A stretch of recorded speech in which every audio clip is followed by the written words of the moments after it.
Well, I kind of fell into teaching human sexuality when a few years ago we didn't have anyone that was actually qualified. You have to take a number of classes in human sexuality in graduate school, which I was the only one really in the sociology department that had taken those classes and was qualified. So I've been teaching 5 sections of human sexuality ever since. Oh my gosh, yes.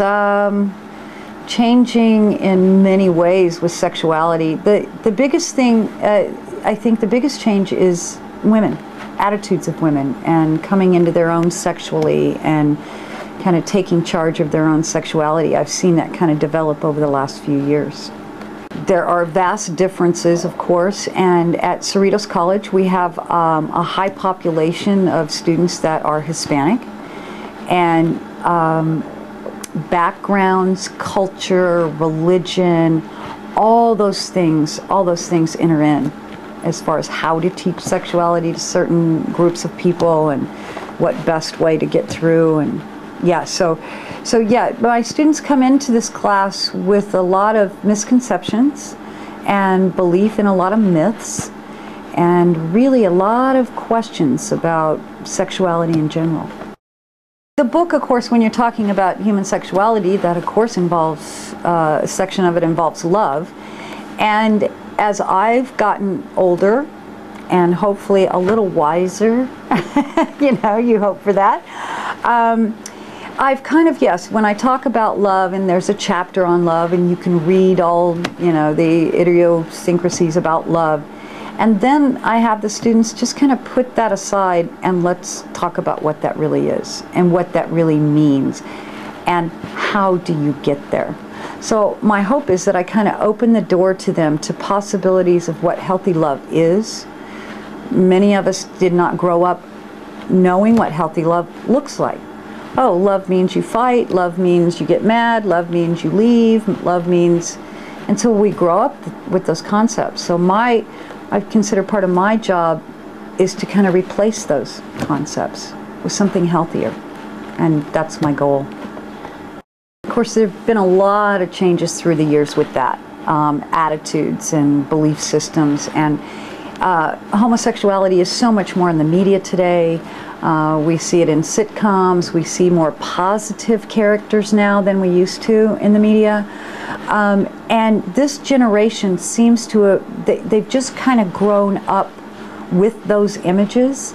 So while they might have their feelings and thoughts maybe for religious reasons, or even what their parents taught them, it's not as angry as it used to be, and it's not as violent as it used to be.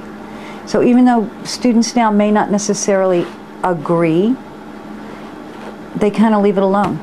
Whereas in the past, it could get very confrontational, and there were times in my classrooms that I was afraid things were going to erupt, you know, because I had people screaming at each other. So, and now it's a totally different story today. As a sociologist, what I'm seeing is what it seems to be is the word.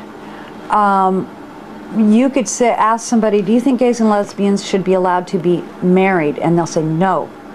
Do you think gays and lesbians should have civil unions? Sure, I don't care. It's the word. So civil unions are defined by each state, what that means. But in most cases, it's almost exactly like marriage without the word, using a different word.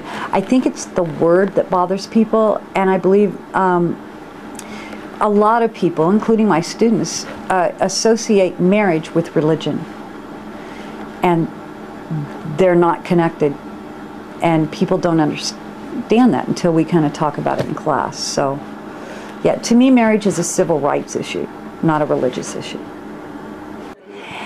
Yes, and it's gotten people even almost confused as to what marriage is, and it is just, as I said, it's the word people don't like. I don't want to say that gays and lesbians should be allowed to get married and be wife and wife. Civil unions, sure. Domestic partnerships, sure. So it's interesting how, and I think that's going to evolve, and evolve, and what happened in California with Prop 8. You know, for 18 months we voted in California that gays and lesbians could marry, legally marry. And then 18 months later the vote came against, so now the Constitution in California has been changed that marriage between a man and a woman. And everything that I read in here now is that the next step will be to get it back on the ballot to change the Constitution back. So yeah, it's a tug of war.